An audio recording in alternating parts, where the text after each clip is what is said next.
Rich rancher mocks cowboys until a beggar shows his talent. Richard Thompson laughed loudly as he tossed dollars onto the dirt ground, watching his employees humiliate themselves to pick up the crumbs of his false generosity. The richest man in the region always found creative ways to remind others who ruled those lands. "Come on, you lazy bums. Whoever picks up the most dollars gets a day off," shouted the rancher, adjusting his white cowboy hat while enjoying the spectacle. Robert, the most experienced cowboy on the ranch, swallowed his pride and bent down. He needed the money for his sick wife's medicine. Beside him, other hard-working men did the same, gathering the dollars like animals fighting over scraps. "Look how greedy y'all are," Richard mocked, clapping his hands. "For a few pennies, you'd do anything, wouldn't you?" Just then, a hunched figure appeared at the entrance of the property. An elderly man, dressed in worn clothes with a graying beard, walked slowly, leaning on a makeshift cane. The harsh sun of the Texas plains made his shadow dance on the ground. "What's that beggar doing here?" Richard grumbled, interrupting his amusement. "Robert, go tell that bum to leave before he scares my horses." The old man stopped at the gate and spoke weakly. "Please, boss, I'm just asking for a plate of food. I haven't eaten in 2 days." Richard laughed even louder, as if he'd heard the best joke in the world. "A plate of food? And what'll you give me in return, old man? Your blessings?" Sarcasm dripped from every word. "Nothing's free here. Either you work or you leave." "I don't have the strength for hard labor, but I can do other things," the old man replied, keeping his dignity despite the humiliation. "Other things?" Richard stepped down from the stool where he'd been sitting. "Like what? Tell stories? Pray for my cattle?" The cowboys who were still picking up dollars paused to watch.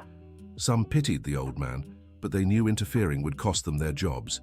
Their own family's hunger spoke louder than compassion. "Robert, call the others. Let's teach this beggar a lesson," Richard ordered. "Show him this ain't no place for bums." Dear listener, if you're enjoying the story, don't forget to like and especially subscribe to the channel. It helps us newcomers a lot. Now, back to the story.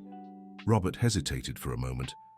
There was something in the old man's eyes that unsettled him, a deep sadness mixed with an odd serenity. But the boss's orders were clear, and he couldn't afford to lose his job. "Come on, fellas, the boss said so," Robert called, signaling to the other cowboys. 5 men approached the beggar, but something unexpected happened. Black Thunder, the wildest and most feared horse on the entire ranch, began neighing loudly from inside the corral. The animal, which had injured 3 experienced wranglers last month, seemed agitated. "What's gotten into that beast?" muttered Michael, another cowboy. "He never acts like this." The horse kept making noise, rearing and stomping its hooves. Richard grew irritated by the interruption. "Someone calm that animal down before he breaks the corral." But before anyone could move, Black Thunder leaped over the low fence with surprising agility and charged straight toward the group. The cowboys quickly backed away, fearing the worst. The horse was known to attack anyone who got too close. To everyone's shock, the animal stopped gently in front of the beggar and lowered its head, as if greeting an old friend. Silence fell over the ranch. "That's impossible," Richard whispered, feeling his legs go weak. The old man extended his trembling hand and stroked the horse's black mane. Black Thunder closed his eyes and made a soft sound of contentment, something no one had ever witnessed before. "How did you do that?" asked Robert, cautiously stepping closer. "Animals sense things people can't see," replied the beggar simply. "They know a person's heart." Richard felt a mix of anger and suspicion growing inside him. This had to be some kind of trick. There was no way some random beggar could tame a horse that even the best wranglers in the region couldn't get near. "This is a setup," shouted the rancher, pointing a finger at the old man. "That horse must be sick or drugged." "Mr. Richard, you saw it yourself," said Michael, amazed. "The animal came running to him." "Shut your mouth," Richard bellowed. "This beggar must be one of those charlatans wandering the Texas plains, fooling simple folks." The rancher stepped closer to the old man, his face red with anger. He couldn't stand when something slipped out of his control, especially in front of his workers. "Listen here, you sly old man. I don't know what trick you used on my horse, but it won't work on me. Either you leave my property now or I'll call the law." The beggar looked him in the eye for the first time, and Richard felt a strange shiver. There was something familiar about those gray-blue eyes, but he couldn't place it. "I didn't come here to cause trouble," the old man said. "I just need a little food and maybe a place to rest for the night." "Don't even think about it." Richard was growing more agitated. "This isn't a hotel for drifters." Then a wicked idea sprouted in the rancher's mind. If this beggar thought he was clever, he'd show him who was really in charge. "You know what? I'll make you an offer, old man," Richard said, a cruel smile on his lips. "If you can ride that horse and make him jump the 3 tallest fences on my property, I'll not only give you food, but let you sleep in the main house for a week." The cowboys exchanged worried glances. Those fences were nearly 6 feet high. Even the best riders on the ranch struggled to clear them. "And if I can't?" asked the beggar. "If you can't," Richard chuckled darkly, "my men will carry you out of here and you'll never come back." The old man looked at Black Thunder, who remained still beside him like a loyal dog. He ran his hand through the animal's mane again and sighed. "I accept your offer," he said finally, "but on one condition." "Condition?" Richard laughed loudly. "You're in no position to make demands, beggar." "I want your cowboys to judge the competition," the old man said, looking at each of the men. "Hard-working men recognize honesty when they see it." The proposal made Richard uneasy. He'd rather be the judge himself, so he could invent any excuse to declare the beggar the loser. But in front of all his workers, he couldn't refuse without looking cowardly. "Fine," he muttered, "but you'd better not try to trick me, because I'll be watching your every move." Robert approached the beggar and whispered, "Sir, are you sure about this? That horse might seem calm now, but he's unpredictable, and those fences are awfully high." The old man smiled for the first time since arriving. "Thank you for your concern, son, but sometimes life gives us a second chance to prove who we really are." As the cowboys prepared the course, Richard paced nervously. There was something about that beggar that unsettled him deeply, but he couldn't figure out what. Mrs. Jenkins, the ranch cook for over 20 years, discreetly approached the boss. "Mr. Richard, may I say something?" "Speak up, Margaret, I'm busy." "It's about that man," she whispered, glancing toward the beggar. "I think I've seen those eyes somewhere before." "What eyes?" Richard pretended not to understand, but his heart raced. "Those grayish-blue eyes, they're just like your brother William's." The mention of the name struck Richard like lightning. William. His younger brother, whom he had cast out of the family 30 years ago. No, it couldn't be. William had left and never returned. "Mrs. Jenkins, you're seeing things," Richard said, though his voice trembled slightly. "My brother has been gone for decades." Maybe, the cook murmured. "But those eyes, they're the same." Richard looked again at the beggar, who was speaking quietly with Black Thunder. A strange feeling washed over him. Fear, anger, and something he refused to admit. Longing. 30 years ago, William had fallen in love with Sarah, a poor girl from the neighboring town. Richard, already the owner of the ranch since their father had passed, refused to accept the relationship. He said a Thompson couldn't mix with someone who had no name or money. The fight had been terrible. William shouted that his brother had become heartless, and Richard told him he never wanted to see his face again. The next day, William left with Sarah, and no one had heard from him since. "It can't be him," Richard muttered to himself. "William would never come back here." But as he watched the beggar prepare to mount Black Thunder, a painful memory surfaced. When they were children, William had a special gift with horses. He could tame the wildest animals with just patience and kindness. "Everything's ready, boss," Robert announced. "The 3 fences are set." Richard shook his head, trying to push the memories away. It had to be a coincidence. It just had to be. The beggar approached Black Thunder and whispered into the horse's ear. To everyone's surprise, the horse lowered itself slightly, making it easier for the old man to climb on. The beggar's movements were slow with age, but there was a natural elegance in how he settled into the saddle. Robert, who knew a thing or two about riding, widened his eyes. "This man knows how to ride," he whispered to Michael. "Look at his posture." The old man adjusted the reins with precise movements, as if he'd done it thousands of times before. Black Thunder remained perfectly calm, waiting for commands. "Whenever you're ready, you can begin," Richard called, trying to hide the nervousness in his voice. The beggar nodded and whispered something to the horse. Black Thunder began trotting toward the first fence, gradually picking up speed. The first fence was 5 feet high. For an experienced rider on a good horse, it wasn't an impossible obstacle. But everyone there knew how unpredictable Black Thunder could be. The horse accelerated and cleared the first fence with astonishing ease, as if flying. The cowboys instinctively applauded, amazed by the grace of the jump. Richard's stomach twisted. That riding style. It was exactly like William's when they were young. The second fence was even taller, nearly 6 feet. The beggar guided Black Thunder in a wide circle, preparing the horse for the jump. Horse and rider moved as one. The leap was even more impressive than the first. Black Thunder soared over the fence with feet to spare, landing smoothly on the other side. "Incredible," Michael murmured.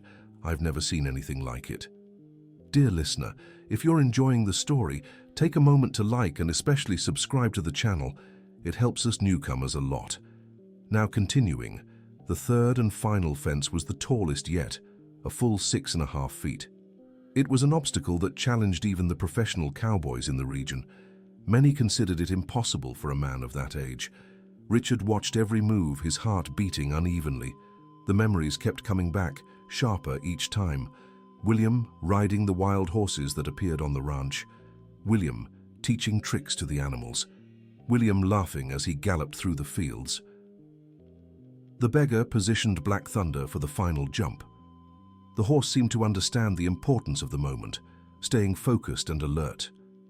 The approach was perfect. Horse and rider gained speed, the wind making the old man's grey beard flutter. At just the right moment, Black Thunder leaped upward. For an instant that felt eternal, they soared over the ranch's highest fence. The jump was so clean and graceful, it drew gasps of admiration from everyone watching.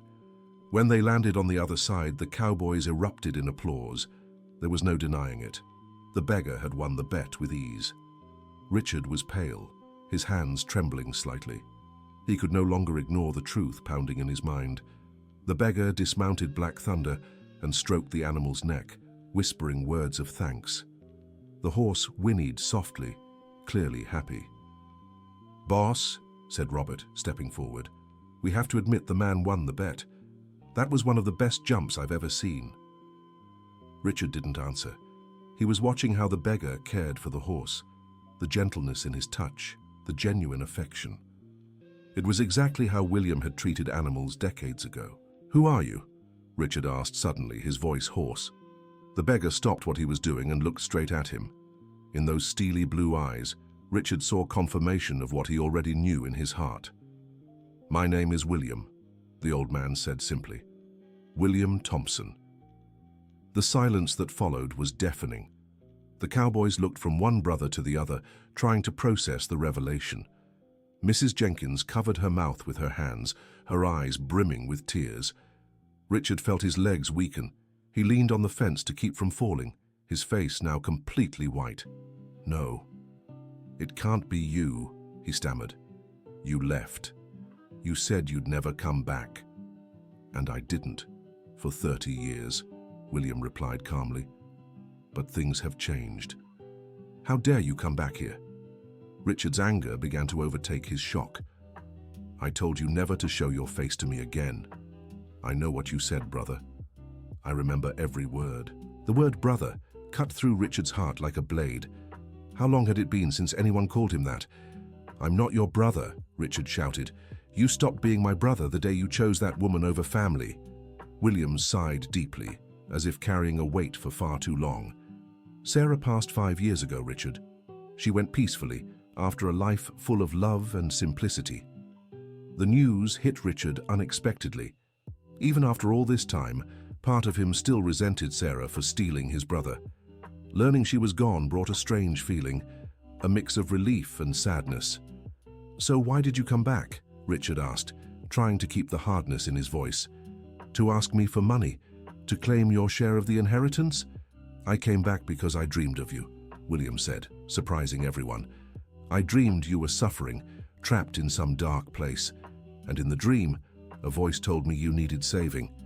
Richard laughed bitterly, but the sound was hollow and forced. "Saving? Saved from what? I'm the richest man in the county. I have everything I want. Do you, brother? The simple question hung in the air like a painful echo. Richard looked around, seeing his ranch hands watching the scene. Men he humiliated daily, who feared his anger, who worked for low wages under constant threats. I don't need saving by anyone, muttered Richard, but the conviction had vanished from his voice. Robert, who had witnessed many injustices over the years, stepped forward. Mr. Richard, if I may say, your brother won the bet honorably.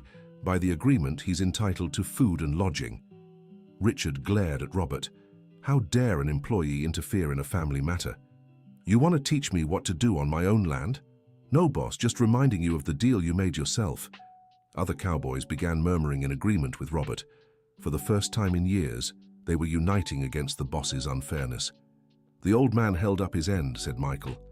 That was one hell of a ride. Never seen anything like it, added another cowboy.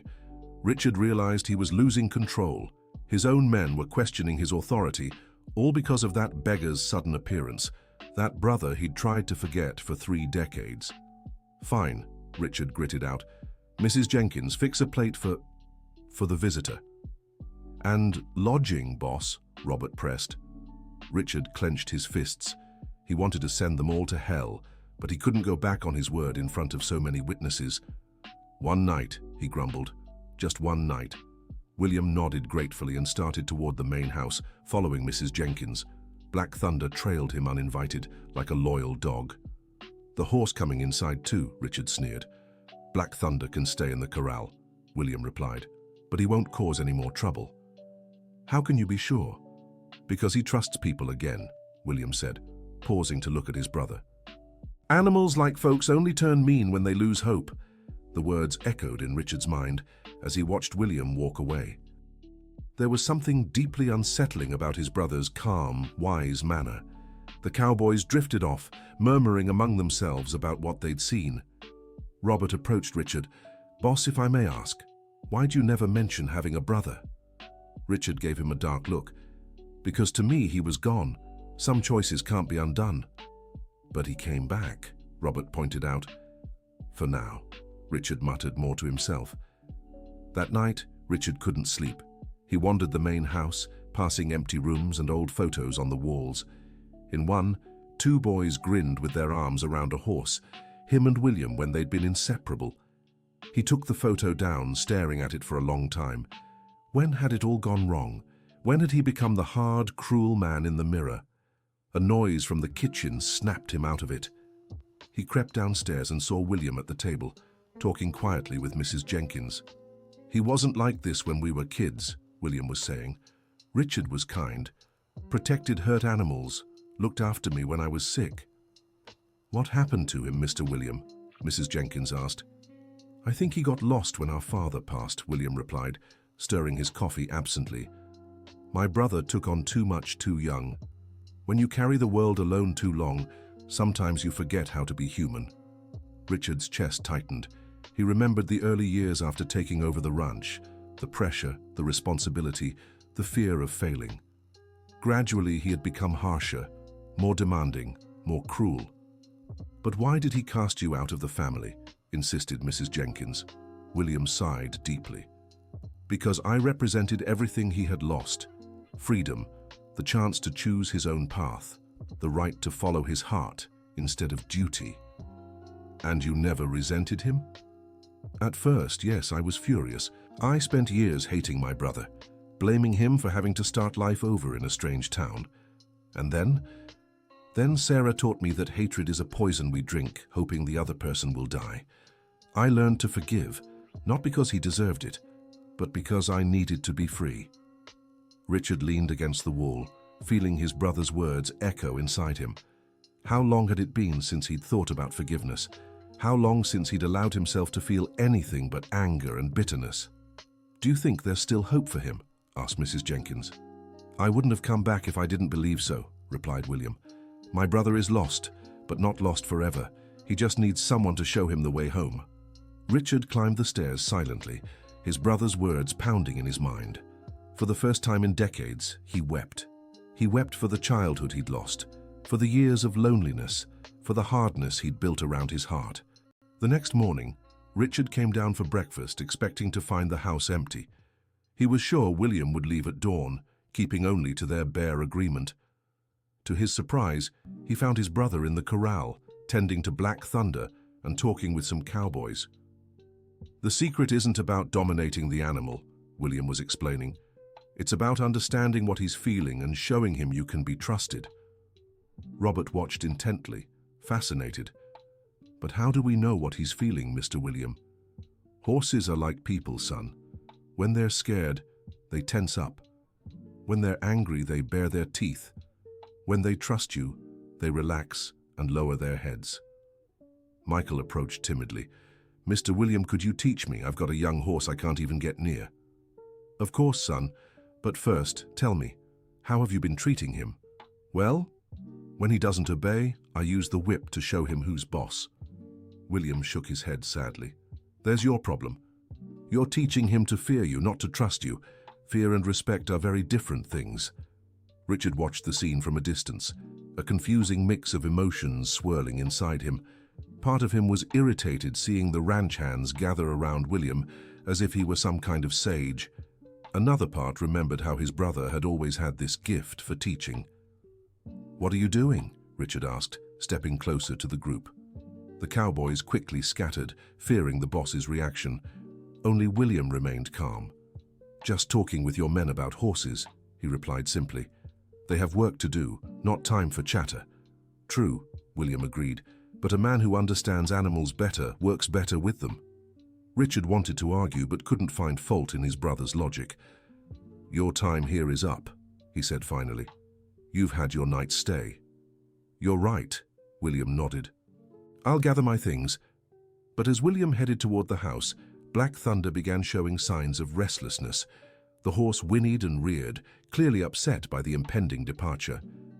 "What's gotten into him now?" Richard muttered. Robert studied the animal for a moment. "Boss, I think he doesn't want Mr. William to leave." "Don't be ridiculous. It's just a horse." But as William walked away, Black Thunder grew more agitated. The horse even jumped the corral fence and ran after the old man, blocking his path. "See," Michael said to the other cowboys, "a horse understands gratitude better than most people." The remark hit Richard like a slap. An animal showed more appreciation than he himself did. Dear listener, if you're enjoying the story, take a moment to like and especially subscribe to the channel. It helps us a lot as we're just starting out. Now, continuing, William stroked Black Thunder and whispered something into the animal's ear. Gradually the horse calmed, but continued to follow the old man wherever he went. "I need to go, my friend," William spoke to the horse as if it could understand. "But you'll be fine. You just need to remember to trust the right people." Richard watched the scene, growing more uncomfortable by the minute. There was something deeply wrong when an animal showed more loyalty and gratitude than he was capable of. "Wait," Richard said suddenly. William stopped and looked at his brother. "You said you came here because you dreamed I needed saving. Saved from what exactly?" William glanced around, taking in the cowboys watching from a distance, the grand main house with all its wealth, the endless fields stretching to the horizon. "From yourself, brother. You've built a golden prison around you and forgotten how to be happy." "I am happy," Richard protested, but the words rang hollow even to him. "When was the last time you truly laughed? When was the last time someone sought you out just for your company, not because they needed something?" Richard couldn't answer. He couldn't recall a single recent moment that fit that description. "When was the last time you slept a full night without worrying about money, power, or control?" Again, Richard stayed silent. "That's the prison I'm talking about," William said gently. "You have everything you thought you wanted, but you've lost all that truly matters." "And what truly matters?" Richard asked, his voice quieter now. "Connection. Purpose. The peace of knowing your actions made the world a little better." Richard felt something break inside him, as if a dam he'd built over decades finally gave way under the weight of truth. "I don't know how to change," and he admitted, his voice barely a whisper. "I don't know how to be anything other than what I've become." "The first step is wanting to change," William said. "And you just took that step." Robert, who had overheard part of the conversation, approached hesitantly. "Boss, if I may, could Mr. Williams stay a few more days? There's still so much he could teach us about the horses." Richard looked at Robert, surprised. It was the first time in years an employee had made a suggestion instead of just following orders. "You think it'd be good for the ranch?" "Yes, sir. Well-trained horses work better, cause fewer accidents, last longer." Richard turned to William, who waited silently. "And you? Would you stay a few more days?" "If you want me to stay, I will," William replied. Richard hesitated, wrestling with decades of pride and stubbornness. "I'd like you to stay." It was a small admission, but it cost Richard a great effort. William smiled for the first time since arriving. "Then I'll stay." The days that followed were strange for everyone at the ranch. William worked with the cowboys, teaching them riding techniques and animal handling. Richard watched from afar, fighting the urge to interfere or criticize. Gradually, he began to notice changes. The cowboys seemed more confident, less tense. The horses were calmer, more cooperative. Even the general atmosphere of the ranch felt lighter. One afternoon, Richard surprised himself by asking William about a specific technique he'd seen being taught. "How do you get the horse to understand what you want without using force?" William stopped what he was doing and looked at his brother with interest. "Want me to show you?" Richard hesitated. It had been years since he'd ridden a horse for pleasure, only out of necessity. "Sure," he murmured. William brought over a calmer horse and began explaining patiently. Richard realized he'd forgotten the simple joy of working with animals, of feeling the connection between cowboy and horse. "You remember when Dad taught us to ride?" William asked as he adjusted his brother's posture. Richard remembered. They were two laughing boys, competing to see who learned faster, helping each other when one fell. "I remember," Richard said, his voice thick with emotion. "You were scared of the brown horse. And you pretended to be scared too, so I wouldn't feel alone," William finished, smiling. The memory brought a wave of painful nostalgia. When had they stopped protecting each other? When had competition turned to hostility? "William," Richard said suddenly, "I'm sorry." "For what?" "For everything. For being cruel to you. For driving you out of the family. For wasting 30 years we could have spent together." William stopped the horse and looked straight at his brother. "I forgave you a long time ago, Richard. The question is, can you forgive yourself?" It was the hardest question Richard had ever faced. Forgiving himself meant accepting he'd wasted decades being someone he didn't want to be. It meant acknowledging all the pain he'd caused himself and others. "I don't know," Richard admitted. "I don't know if I deserve forgiveness." "No one deserves forgiveness, brother. Forgiveness is a gift we give ourselves so we can move forward." That night, Richard found William sitting on the porch of the main house, gazing at the stars. "Mind if I join you?" "Of course." They sat in silence for a few minutes, just watching the night sky. "Tell me about your life," Richard finally said. "About Sarah, about what you did all those years." William smiled, his eyes bright with memories. "Sarah was everything you imagined and more. Kind, wise, brave. She taught me to find joy in simple things." "Were you happy?" "Very happy. Poor, but happy. We worked hard, built a small ranch, helped the community. Sarah took in orphaned children. I taught riding to the town's youngsters." Richard felt a twinge of envy. Not for the material things William lacked, but for the peace and contentment in his voice. "Did you have children?" "We couldn't have our own," William said, a shadow of sadness crossing his face. "But we raised dozens of children who needed a home. They called us uncle and aunt." "And now, where are those children?" "Grown up, with families of their own. Some still visit, ask me to be a grandfather to their kids." Richard realized William had built a family based on love, not blood, while he'd destroyed the only blood family he had. "You never thought of coming back before? Even after Sarah passed?" "I thought about it many times," William admitted, "but I was afraid you wouldn't want to see me. And I was proud too. I figured if you wanted me back, you'd have to come looking for me. So why come now? Because the dreams about you got too strong. And because one of the daughters we raised told me something I couldn't forget. What did she say? That it's never too late to heal a wound, but it might be too late to say the right words. The two brothers fell silent again, each lost in thought. "William," Richard finally said, "you told me you came to save me, but I don't know if I can be saved. I've done too much, hurt too many people." "Tell me about the things that trouble you," William said gently. And Richard told him. He spoke about the workers he had humiliated, the families he had harmed out of greed, the times he had chosen money over compassion. He spoke of loneliness, of how he had used power to mask his fear of rejection. William listened without judgment, nodding occasionally. "Do you think I can still change?" Richard asked when he finished. "I know you can," William replied, "because the man speaking to me now isn't the same one who cast me out 30 years ago. The ability to truly regret is already the beginning of change. But how? How do I undo decades of harm? One day at a time, one person at a time, one better choice at a time." Richard nodded, feeling for the first time in years a small flame of hope flicker within him. In the days that followed, Richard began making small changes. He stopped humiliating workers in public. He raised their wages to fairer amounts. He started asking about their families instead of just giving orders. The changes were small, but the workers noticed. Robert remarked to the other cowboys that the boss seemed like a different man. "Do you think it'll last?" asked Michael, still skeptical. "I don't know," Robert replied, "but I'll give him a chance to show me." Richard also began spending more time with William, learning not just about horses but about life. He realized he had lost the ability to truly talk to people, to genuinely care about others.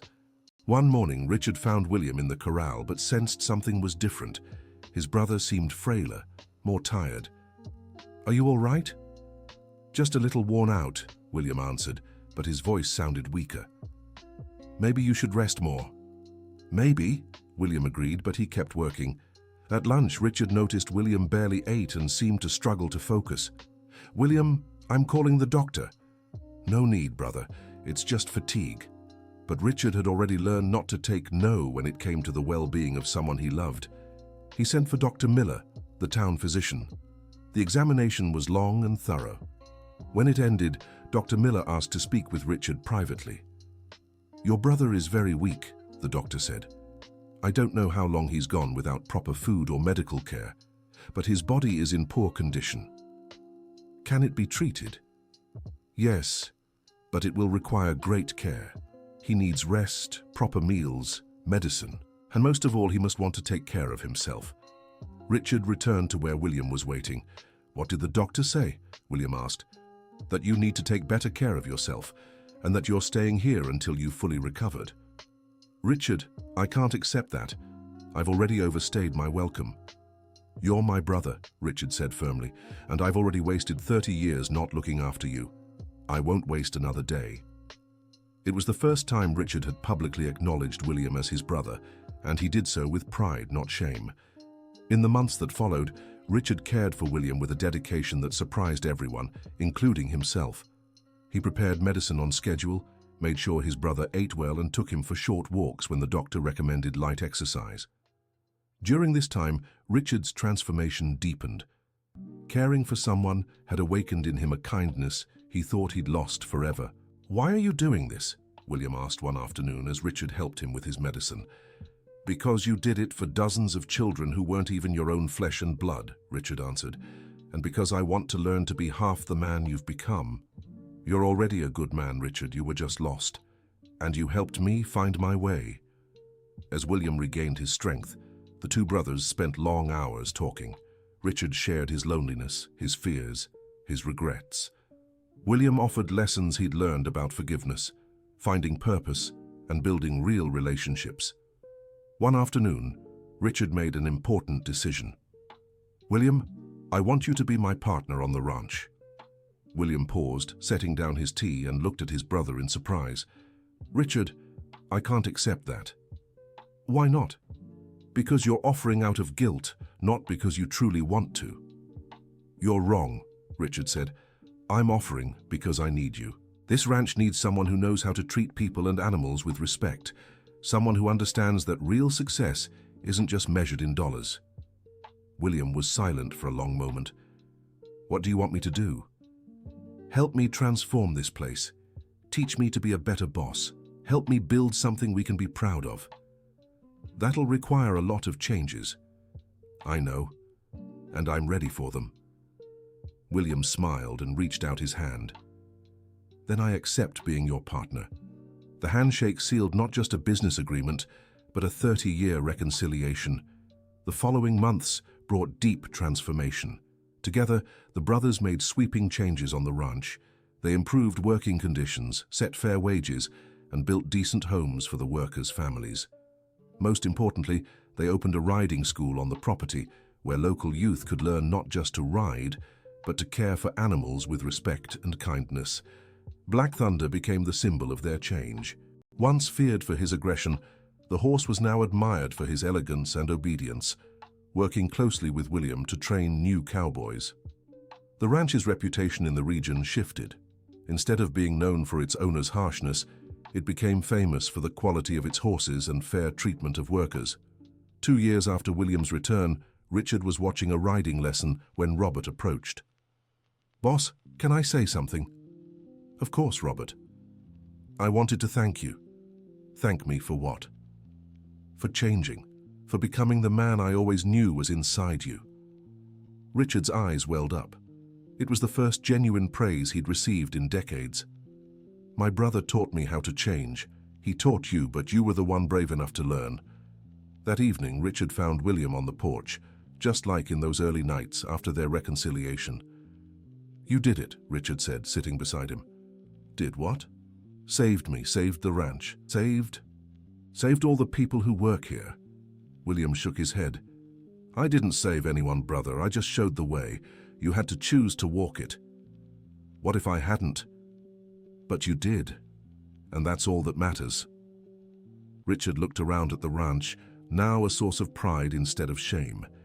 He saw lights glowing in the workers' homes, heard children laughing, and felt the peace that had replaced constant tension. "I never thought I could truly be happy," he admitted. "Happiness isn't a destination," William said. "It's a choice we make every day." "What if I have bad days, if the anger comes back?" "Then you remember what you've learned and choose better the next day." The brothers sat under the stars as they had so many nights these past 2 years, but this time Richard felt whole for the first time in decades. "William?" "Yes?" "Thank you for not giving up on me. Thank you for letting me come home." And there, under the starry sky of the Texas plains, 2 brothers who had lost 30 years finally found their way back to each other and to themselves. 5 years later, the Thompson Brothers Ranch was known across the state for the excellence of its horses and the innovation of its training methods. But more than that, it was known as a place where people found not just work, but dignity and the chance to grow. Richard, now with completely grey hair but a new spark in his eyes, had become an example of how it's never too late to change. He spoke in schools and communities about his journey of transformation, inspiring others to find their own paths to redemption. William, despite his advanced age, remained active, training horses and teaching young people. Black Thunder, now also old, stayed by his side as a loyal companion, a living symbol that love can transform even the wildest hearts. One Sunday morning, as the brothers watched a group of children from the community learning to care for the horses, Richard turned to William. "Do you think our father would be proud of what we've built here?" William smiled, watching a little girl gently stroking a young colt. "I think he's already proud, and more importantly, we can be proud of ourselves." Richard nodded, feeling a deep peace in his heart. He had learned that true wealth wasn't in what he owned, but in the good he could do. And he discovered it was never too late to become the person he was always meant to be. As the sun set that Sunday, painting the sky in orange and gold, the 2 brothers walked together through the ranch fields. Black Thunder followed them at a slow pace, and in the distance, the sound of voices singing around a guitar completed the harmony of the moment. Richard looked at his brother and smiled. He was finally home. Not just in the place where he was born, but at peace with himself, surrounded by people who respected him not out of fear, but out of gratitude and genuine affection. And William, seeing his brother's complete transformation, knew he had fulfilled the mission that brought him back. He hadn't just saved Richard from the darkness that consumed him, he'd helped create something greater than either of them, a legacy of love, forgiveness, and second chances that would last long beyond their own lives. End of story. Now tell us what you thought of this story of transformation and redemption. Do you believe Richard truly changed? Or did he still carry traces of the cruel man he once was? Share your thoughts in the comments and let us know if you've ever witnessed a similar situation in your own life. Thank you for joining us on this emotional journey. Don't forget to like and subscribe to the channel for more stories like this.